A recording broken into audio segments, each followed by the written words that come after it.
네, 안녕하세요. 류수입니다. 요즘 날씨가 정말 좋죠. 선선하게 바람도 불고. 오늘 할 책은 바로 요 꿈꾸는 다락방이에요. 요즘에 제가 읽으면 딱 좋을 것 같아서 이렇게 책꽂이에 있던 거를 꺼내가지고 다시 읽어보게 됐어요. 베스트셀러 작가로 만들어준 그런 책이죠. 꿈꾸는 다락방. 그래서 이 책 제목처럼 이지성 작가도 꿈을 이루게 되었고, 이 책을 통해서 또 여러 사람들이 꿈을 나누는 꿈다방도 만들어진 그런 책 중에 하나입니다. 그럼 어떤 내용이 있을까 궁금하시죠? 이 책은 좀 베스트셀러가 된 게 그런 것 같아요. 약간은 공짜 심리? 항상 내가 원하는 직장, 원하는 대학에 가려고 하면은 막 힘들게 노력해야 되고, 맨날 계획을 짜야 되고, 이만큼 해야 되고, 한계에 부딪혀라 막 이러면서 막 그 고통스러운 이야기들을 막 해주잖아요. 근데 꼭 그래야만 될 것 같고, 그러다 보면은 막 짜증이 먼저 난단 말이에요. 하기 싫을 때도 있고. 그런데 이 책은 그런 노력도 중요하지만 더 중요한 게 있다 이렇게 알려줘요.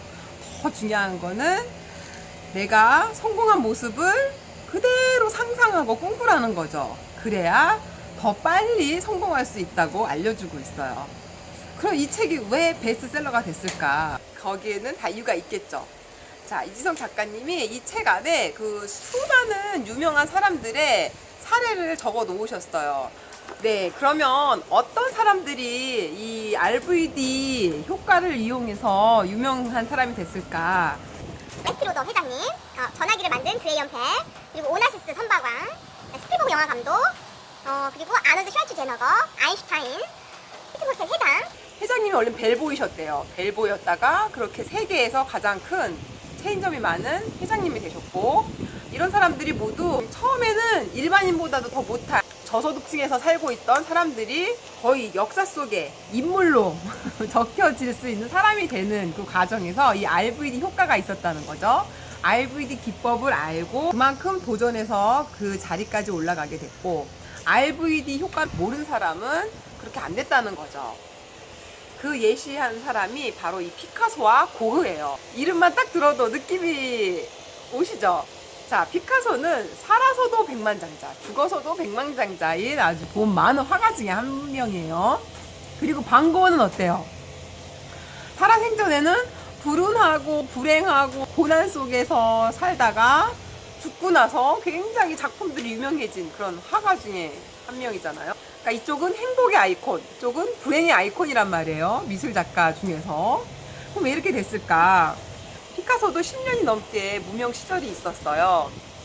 근데 피카소가 항상 친구들한테 이런 말을 했다는 거죠. 나는 그림으로 억만장자가 될 거야. 나는 미술사의 한 획을 긋는 화가가 될 거야. 나는 갑부로 살다가 갑부로 죽을 거야. 이렇게 말을 했다는 거예요.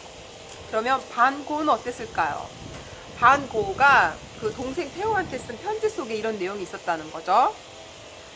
나는 이렇게 평생 비참하게 살다가 죽을 것 같아. 나는 돈과 인연이 없어. 불행은 나를 절대로 떠날 것 같지 않아. 왜 이런 글을 썼을까? 그쵸? 이 말대로 됐잖아요. 피카소는 피카소의 말대로 됐고, 고흐는 고흐의 말대로 된 거예요. 그런데 고흐는 죽자마자 굉장히 작품이 유명해졌단 말이에요. 왜 그랬을까? 둘 다 재능이 뛰어나고 작품도 굉장히 훌륭하다는 거죠. 하지만 고흐가 나는 이렇게 살 것 같아. 나는 빛도 못 보고 살 것 같아. 한 이런 불행 에너지가 죽고 나서 멈추고 나니까 이 그림들이 빛을 봤다는 거죠. 온 세상에 알려지면서.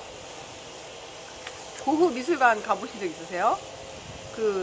저는 네덜란드에 고흐 미술관을 가봤거든요. 가봤는데 진짜 2시간 가까이 제가 줄을 서서 기다렸고요. 전 세계 사람들이 다 와가지고 그 그림을 보러 와가지고 제가 그걸 보고 이 네덜란드를 고흐가 먹여 살리는 것 같았어요. 자, 그러면 고흐처럼 살지 않으려면 어떻게 해야 될까요? 우리가 고흐처럼 생각하지 말고 피카소처럼 생각해야 되겠죠.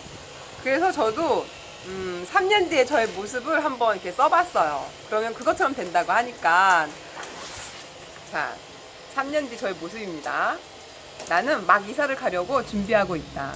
강이 전면으로 보이는 집으로 이사한다. 나는 10만 명의 구독자가 있는 인기 유튜버가 되었다. 책도 3권이나 썼고 지혜가 샘솟는 뉴스 갤러리를 운영한다.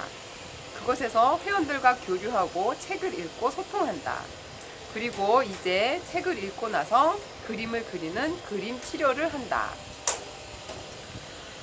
모든 회원들은 그림을 그리고 그 그림을 뉴스 갤러리에 전시한다.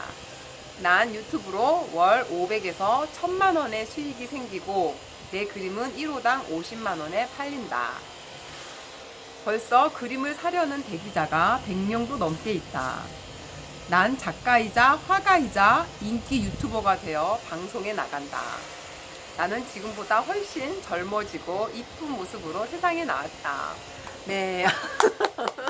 너무너무 좋아요. 너무너무 행복하고. 네.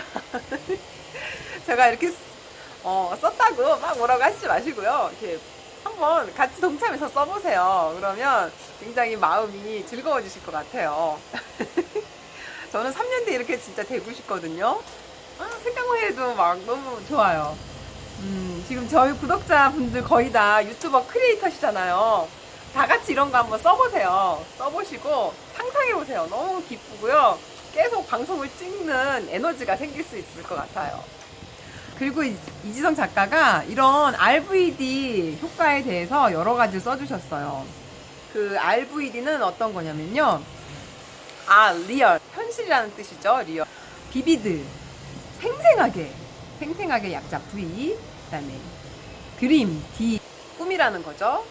리얼하게 꿈꾸면 현실이 된다는 거예요. 네. 자꾸 리얼하게 생생하게 상상을 하면은 그게 현실이 된다는 거죠. 우리 뇌는요, 이걸 계속 상상을 하면 현실인지 상상인지 구별을 못 한대요. 결국은 이게 현실이라고 착각을 한다는 거죠. 그렇게 되면 우리가 그 현실과 가까운 모습으로 가게 된다는 거예요. 지금 여기 어떠세요? 굉장히 예쁘죠? 저는 이런 곳에서 살고 싶었거든요. 특히 이제 소나무가 좋아서 이렇게 소나무가 있는 정원이 있는 곳에 살고 싶었어요. 근데 제가 전원주택에다가 소나무를 심으려면 힘들잖아요. 근데 제가 아파트에 살게 됐는데 어떻게 우연히 아파트에 또 이렇게 소나무가 있는 거예요. 여기 살게 된 거는 굉장한 우연이에요. 우연. 어떻게 떠밀려서 왔는데 이렇게 좋은 곳에 살게 된 거예요. 그것처럼 생각을 하면 생각 속에 똑같은 모습으로 본인이 살게 된다는 거죠. 그래서 여기에서는 양자 물리학에 대해서 얘기를 해요. 양자 물리학이 뭐냐면요. 원자가 있잖아요. 이 원자보다 더 작은 물질, 그 어떤 물질이 있는데 그게 바로 양자라는 거예요. 이 양자들이 지구에, 이 우주에 모두 꽉 차서 돌아다닌다는 거예요. 이렇게 구름처럼 몰려다니는데 어떤 에너지를 받으면 그쪽으로 몰려든다는 거죠. 우리가 전자현미경으로 이렇게 살펴봤을 때 양자들이 가득 있대요. 가득 있다가 우리가 어떤 생각을 하면은 그 생각하는 에너지에 의해서 양자들이 쫙 몰려든다는 거죠. 신기하죠? 그래서 내가 생각하면 생각하는 대로 이루어지는 거예요. 그리고 이 양자 물리학으로 몸을 치료하는 이론도 있어요. 그러니까 물리적으로 우리의 이 아픈 곳을 떼어내고 치료하고 그리고 다시 삽입하면 된다. 이렇게 하는 게 그 뉴턴의 물리학인데, 양자 물리학은 우리의 몸을 에너지 덩어리로 보는 거예요. 에너지 덩어리가 잘 있다가 균형이 깨지면 그때 병이 생긴다는 거죠. 그게 병이라는 거예요. 근데 이 균형이 깨진 우리의 병을 다시 균형을 잡아주려면 이 물리적인 치료도 중요하지만 이 VD 효과가 좋다는 거죠. 우리가 건강해질 거야, 내 병이 곧 나을 거야 라고 안정감을 주고 그런 상상을 계속하면 이게 에너지가 균형을 이룬다는 거예요. 균형을 이루면서 병이 나아진다는 거죠. 매사추세츠 대학에서 실험을 했어요. 이런 피부병을 가진 환자들을, 이쪽은 자외선만 쪼여주는 치료를 했고요. 이쪽은 자외선과 상상 기법을 같이 치료를 한 거예요. 동시에. 또 이쪽은 10명이서 치료를 했는데 2명만 호전이 되었고요. 여기 자외선과 상상 치료를 한 집단은 13명이 했는데 그 중에 10명은 이걸 생생하게 믿으면서 치료를 받은 거예요. 그랬더니 10명은 거의 다 낫고 3명은 뭐 이 상상 치료가 나을까? 하면서 긴가민가 하면서 별로 믿지 않은 거죠. 그래서 이 3명은 병이 낫질 않았다는 거예요. 아직까지는 그래도 그 뉴턴의 원리 물리학을 가지고 병을 치료한다는 거죠. 그리고 그게 의사도 더 편하다는 거예요. 이 사람의 심리, 안정까지 다 책임을 지려면 굉장한 에너지가 딸리잖아요. 그 사람의 안도감을 주고 계속 하려면 환자하고 유대관계가 있어야 되니까 그것까지 의사가 하려면 너무 지친다는 거죠. 그렇기 때문에 의사한테도 편리한 거는 그냥 딱 치료해주고 가는 거. 그러고 나서 나으면 나은 거고 아니면 또 다시 또 치료해주고 이거는 이제 원리 물리학이라는 거죠.